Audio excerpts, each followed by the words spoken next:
let's get to what went down with the Bucks this week, giving up what they gave up for a Holiday, and then Bogdanovich being acquired and then not because he doesn't want to come, and all of this in, I guess, one would say, hopes of making sure Giannis understands they hear him or they're setting the table, or have they gotten some sort of assurance from him? What is going on with the Milwaukee Bucks, Chris? Well, I think John Horst, the GM there, is doing exactly what you do in this situation. You push all your chips onto the table to show Giannis that your only goal is to make that team championship caliber around him. They get Drew Holiday, who I think is a reasonable upgrade over Eric Bledsoe, who defends at a high level, makes shots.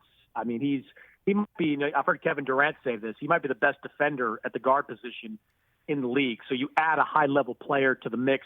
The Bogdanovic situation is weird because I was told yesterday that Bogdanovic does want to play in Milwaukee. I'm not entirely sure why this is playing out the way it is. I mean, there's a theory that, the deal that was constructed might not have met NBA approval. Bogdanovic is a restricted free agent, and there are some, not to get too deep in the weeds, but some salary machinations that were a little bit tricky in putting that deal together. So it could be, Rich, something as simple as Bogdanovic gets to restricted free agency and a new form of the deal is constructed, and that sends Bogdanovic to Milwaukee.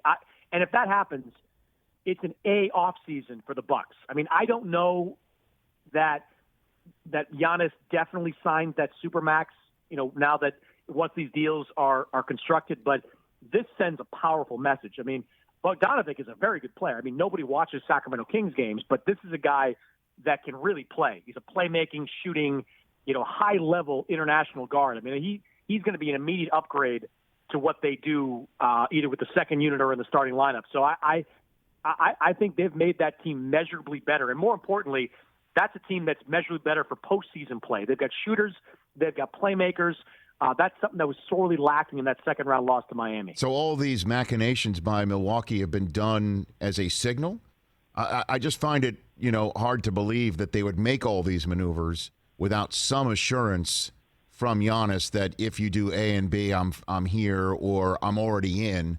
You know what I'm saying? Like, what is the status of that, and what is the timing on all of that, Chris? Look, Giannis, dating back to his meeting with ownership after the Bucks lost in the bubble, has not given them any indication that he wants to play anywhere else. Now, that's not the same as saying I'm ready to sign a Supermax extension with that team, but he has not expressed kind of the Anthony Davis-like desire to go elsewhere. And while I don't think that the Bucks have gotten any assurances from Giannis that he'll sign right now, and look, there may be reason to play this out, into next summer for Giannis, whether it's financial or otherwise.